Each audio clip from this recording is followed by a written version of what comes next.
Yeah, so I got a new router, and thank you for stopping by. I got my coffee ready too. Well, it's my version of coffee. But the stream health was not healthy there at the beginning when I first started, so I wanted to test this out and kind of just do a quick talk. think Red Panda Mining's coming up, or has a premiere at 12, so we got about 45 minutes. Shouldn't take that long, but anyways, I wanted to test out the new router and stream config because I'm not streaming from my laptop. I'm streaming from my main computer, which the Navi encoder kind of sucks compared to NVIDIA. But anyways, hope everybody's doing well, healthy, washing their hands, sanitizing, all that good stuff. But yeah. So Bitcoin's sitting around the 6,200 mark. It's kind of been in limbo, so to speak. The market's not really doing too much as of late. Yesterday, when I originally planned to do this episode, Bitcoin was sitting around 6,600 and then just dropped to around, well, once everything was said and done, around 6,000. So we went down about 600 bucks.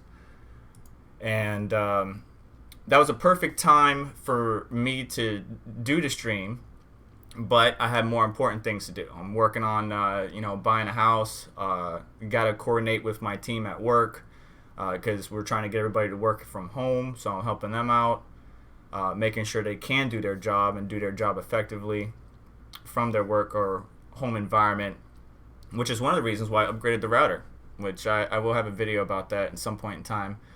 But somebody asked me, I forget their name, they asked me about my 3commas configuration. It's nothing special, nor am I an expert trader.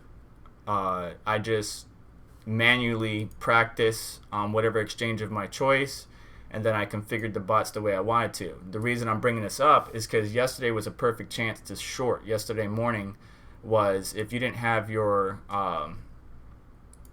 bots enabled, you should have, because you could have gotten a decent amount, or incremental amounts of satoshis on that short right there. And as soon as I hit the bottom at 60, I would say 60.80, so $6,080, I enabled the long on my what is it, the BTC USD pairs, and it picked up a little bit. Let's see what it did here. Yeah, not much.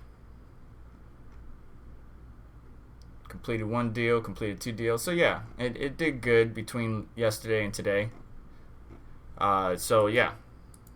And that drop was actually the 27th going into the 28th. So it was at like 12 o'clock at night or late last night that it did the drop. But now we're just sitting in kind of this limbo period, because if you look at some of the altcoins too, let's look at Batch BTC, because I trade on that. Look at that. It's just stagnant. It's not doing anything. The altcoins aren't really moving. Some altcoins might be moving, but it's not moving enough for my taste. Let's see if there's anything worth a damn. Streamer data is alright. Hollow, Horizon, Stratus, of course, the freaking stable coins, and then besides that, everything's in the red. So that's just wonderful. This damn thing has got us all jacked up, hoarding shit, literally, and people just selling off and not afraid to do anything. That's the bad thing. Everybody's afraid to do anything. They don't know they're not sure of anything. Really, I'm not sure of anything, but either way. Oh god, that was loud. I know that was loud for you guys. I'm so sorry. I'm so sorry.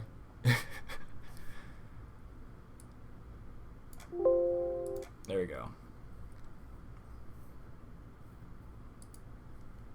So anyways, yeah, the altcoins aren't doing too well. Bitcoin isn't really making any big moves. And we're kind of just sitting in this period right now where we don't know how long this is going to last, what the impacts are fully going to be. We know that, unfortunately, because my company has actually laid off some people already. They already got their end dates.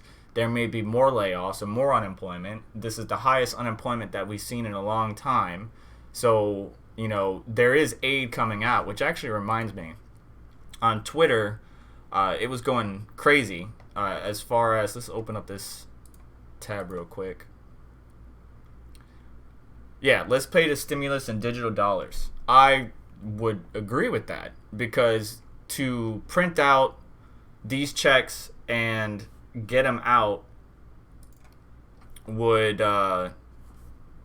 just be time consuming and costly. Why would you just mail everybody a check? Like, it's going to cost you more to make all those checks and mail it through a regular mail system rather than just do digital dollars, right? You send out an email because you're the government, right? Whether it's the IRS or whatever, they can get your attention.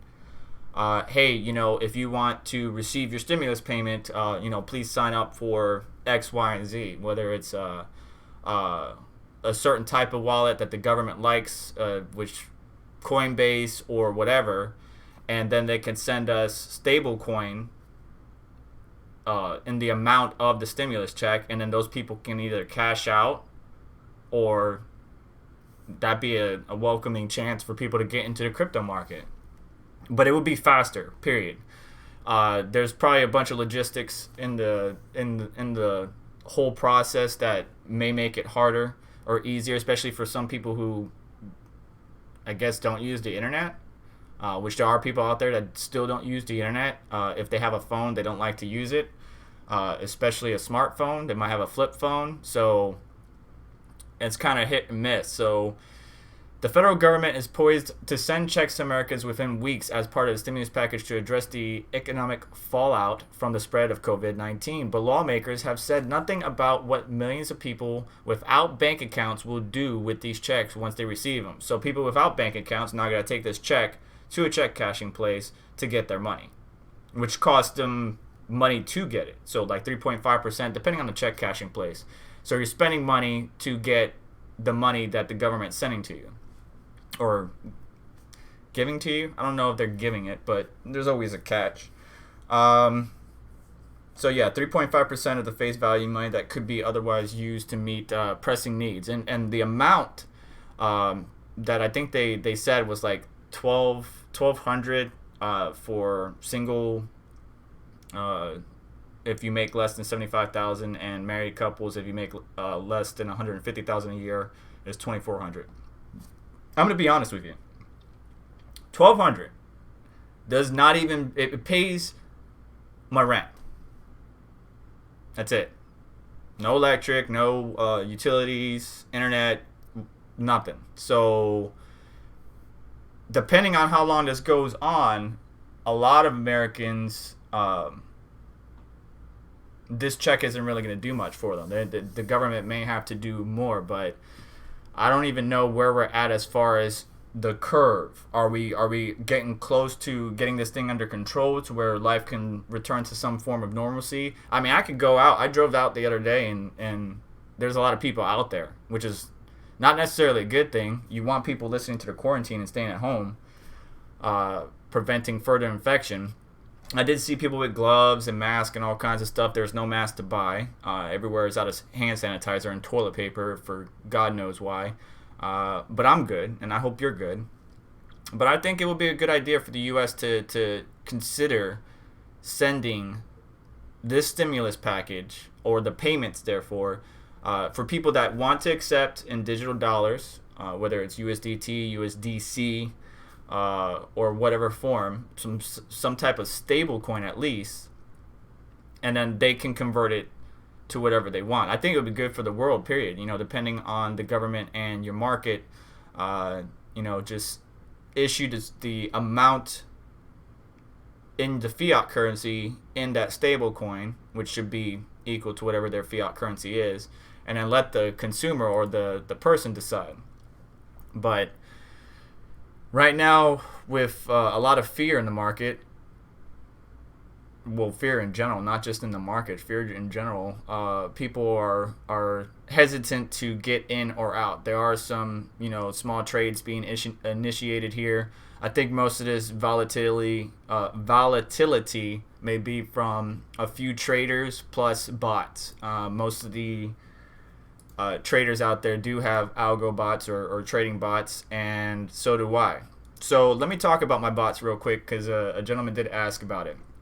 So as you can see, I'm only doing the small time scales. So 1 minute, 5 minute, 15 minute. A lot of people would say that's not a good thing, and I would agree with that. You really want to be trading on the larger time scales rather than the shorter. But the reason I do it is I'm attacking from a standpoint of I want to get as much Satoshis as I can, as quickly as I can, but with using the least amount of money as possible. So you can see my base order is only $15 and the safety order is only $10. For Binance in general, $10, or I guess most exchanges, you have to have a minimum of $10. So, and then my target profit's only 1%. It was 2.75, but what was happening is, yes, I was making a profit once a deal closed, but the swings and the swing highs and swing lows weren't really it wasn't as volatile as I wanted, or the bot would set a target profit too high and I would never get to it unless I left it for a long term. I didn't want to shoot for the long time scales. I wanted to get as much as I can in these little incremental highs and lows. 4 safety trades with a max active of 1. So what that means is I got my base order, and then I initiate a safety trade. That's 1, and then another. So that's a total of 5 trades right there. Price deviation from the time I opened the base order or the safety order is 0.4%, usually 0.5, and you do want to increase that sometimes. It really depends on the altcoin. And then the safety order volume scale 0.9 and step scale 0.3. Basically what this means, let me see if we could jump in here. Basically what this means is, if the price, if you set at 6,100 is your base and the price jumps up to 6,150, then you initiate your safety order if you're trying to short because the price went up. And then if it continues to go up, you're initiating more safety orders and then changing your target profit if you're shorting to like maybe 60.50 or something like that. And these values can increase or decrease that curve that you see over there. Maybe not that one, but let's see here. Yeah. So some people have a really sharp curve and some people have a really narrow curve like me. And down at the bottom, you can set the don't start deals if the daily volume is less than. That's good for altcoins you want to get into, but don't if their 24-hour volume is shit, then you don't want to be trading on that particular coin. So you could set it at, maybe let's say 50 Bitcoin. And if you do some quick math, which I should be able to do this, 5 times 6, 50 times 6,000. I can't believe 300,000. So that's 24-hour volume of 300,000. If that altcoin is not trading 300,000 or more, then your bot will not start initiating trades. Minimum price to open deal, maximum price to open deal. I have used that before. For example, I should have had my short bot on and ready to go at 6,600, ready for this drop, but it wasn't. It already had activated over here, and it was ready to go if it dropped to 5,700 or below. And instead we went up. So that would have been a good spot for my long bot to take over and my short bot to kick in here. Now, because I missed out this opportunity, what I can do is I can wait. Okay, we're sitting around 6,000 to 6,200. I have a feeling we're going to go up. And this is just my speculation. I have a feeling it's going to go up to 6,600, maybe 6,400. So I can set in here minimum price to open deal, 6,400. Maximum price to open deal, 6,500. Because if I think the max is 66, then I don't really want to go above that. But I'm not an expert with 3commas. There are plenty of good people out there and plenty of good traders that have good information. Me personally, I shoot for the short time scales and I try to stack as many Satoshis as I can. Matter of fact, if I look at my history, you can see the different trades. Let's see how many ended today. So only today, the market closed today, or my trades closed today, is I only have 4 of them so far. But on March 12th, I had a lot, because that's when the market just kept dropping like a rock. A lot of the altcoins were shorting, a lot of the main coins were shorting, so I was taking advantage of that. Total overall, though, since I started this, and this is not since the start of 3commas, but the start of when they transitioned from the free account, you need to have a Binance. You need to have a Binance trader, which is like you have to create a Binance account inside their 3commas. Hang on, let me see if I can explain that a little bit better. So I used to have a regular Binance account, but then it didn't become free. In order for you to use it free, you have to change your subscription to Binance Trader, and then you have to deposit your funds in there. So your funds are really, they're still on Binance, but they're inside 3commas, and that's kind of a sketchy thing for some people, and I understand.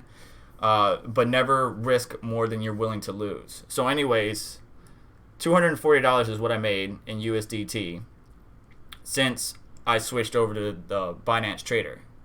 Not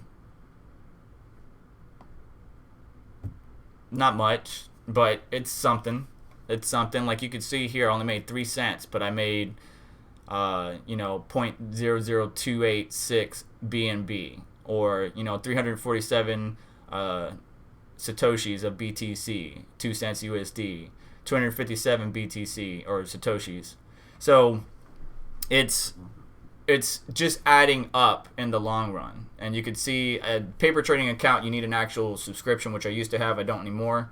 But you can see in the upper right here, I would say on the 27th, which would have been 2 days ago, I was at, my real account was at 0.0799.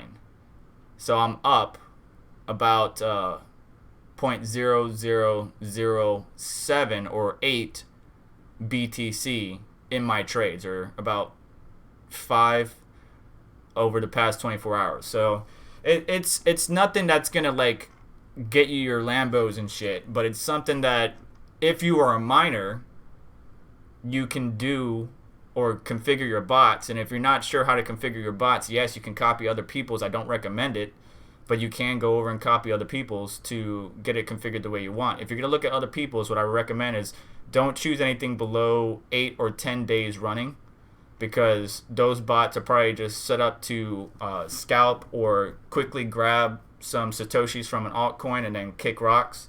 And if you stay with that bot long term, you may get burned. So you gotta be careful. But they got all different kinds. Composite bots, where they got USDT and a bunch of trading pairs. Margin bots, or futures, whatever it's called. USD, BTC. A lot of people have the trading pair like I do. BTC data, because we saw streamer data had a nice little pump in the past 24 hours. So that's probably why that bot's doing good.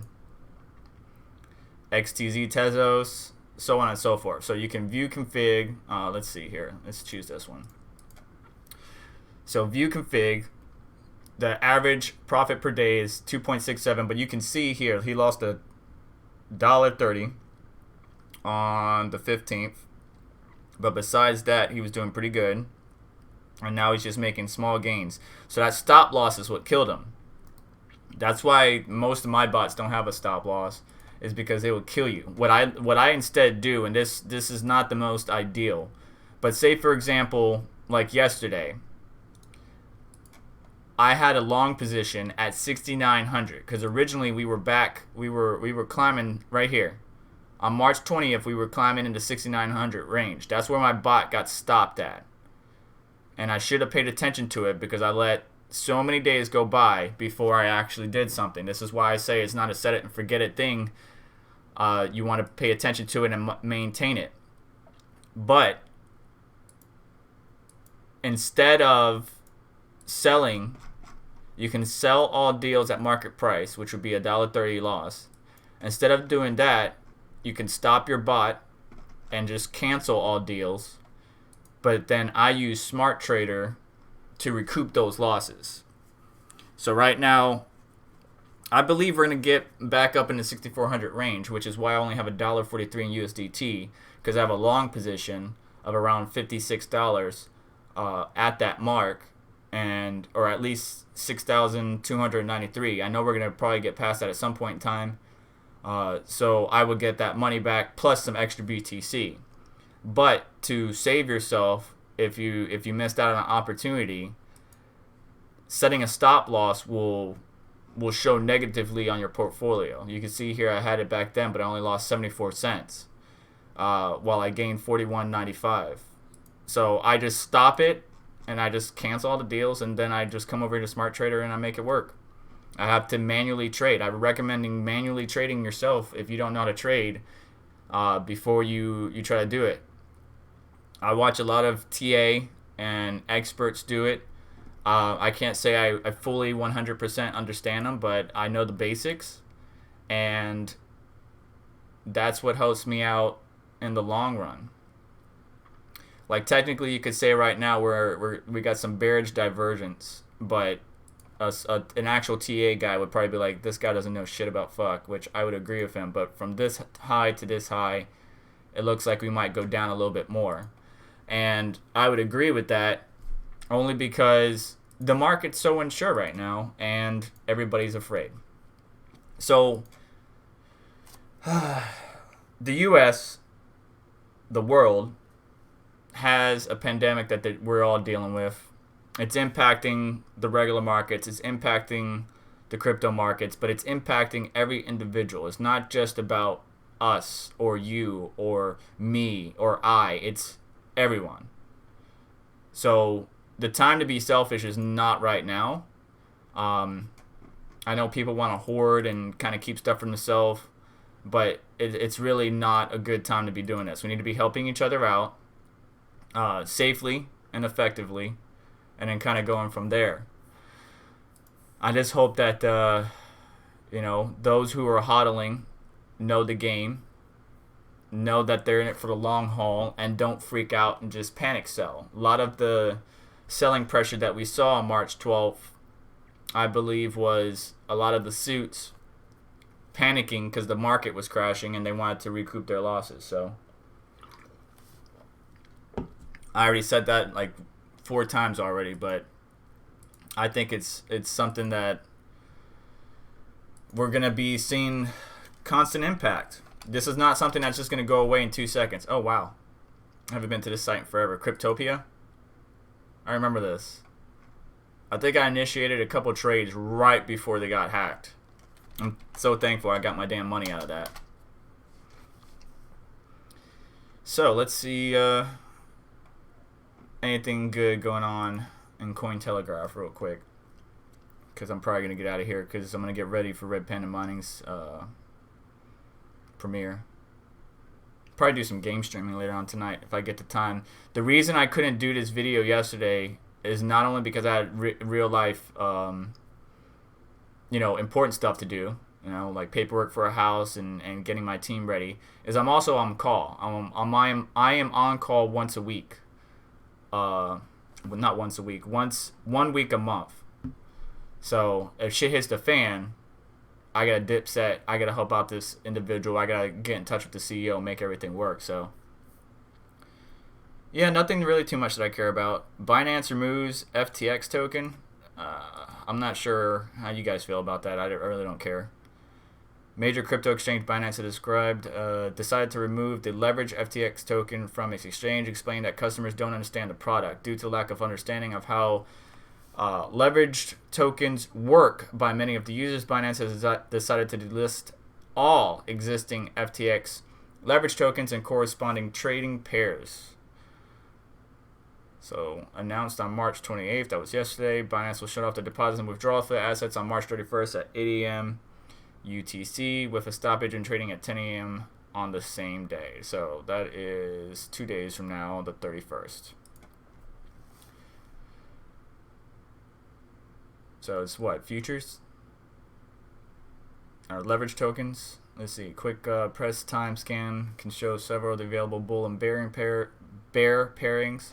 Actually, I think that's one of the coins we saw in the DCA bot. It was like bear something. Yeah, bear ETH bear. Anyways, I gotta get a couple videos out to you guys. So what's coming up on the channel?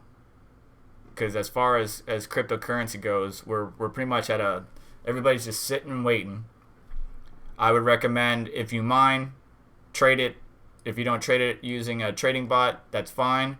Manually trade it, whether it's short or long. Try to go ahead and stack up some more Satoshis just to help increase your bags. But right now we just have to wait and see, especially because we're considering we may have not finished the impacts of this damn human malware. It may be nowhere near done, and we may see more and more impact from it, unfortunately. I mean, besides a few bumps here, we've kind of been stagnant, but we'll see how things go. So upcoming videos on the channel.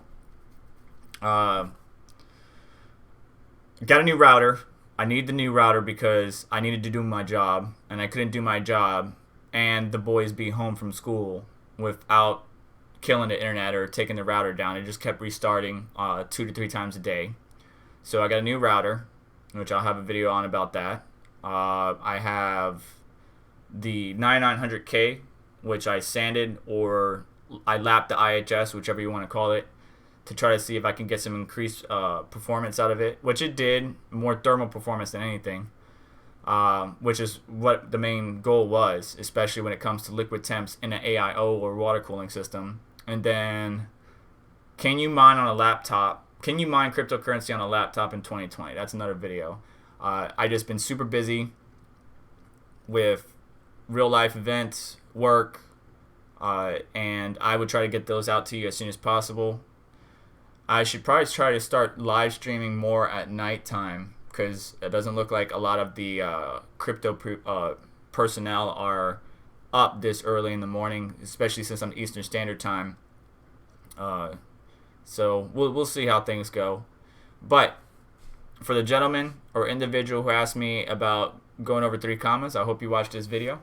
If you're not here now, I just shoot for the short time scales. Cryptocurrency market's gone to, not crap, but you know, we're making higher highs. Now we're sitting stagnant. It's, I don't know, man. It's gonna be a while before we get back to where we were, and we just have to be patient. And that does look like a Bart Simpson, a long Bart Simpson. But anyways, I hope you guys have a wonderful day. I hope your weekend goes well. I'm going to go ahead and get ready for, what is it, Red Panda Mining, who's got a premiere coming up here shortly. And if you guys want to join me in that chat, I'll be there hanging out until the premiere starts. And I will catch you guys next weekend. If I could do Caffeine and Crypto again next weekend, I will. I won't be on call, so I should be available. And yeah, hope you guys have a wonderful day. I'll talk to you later.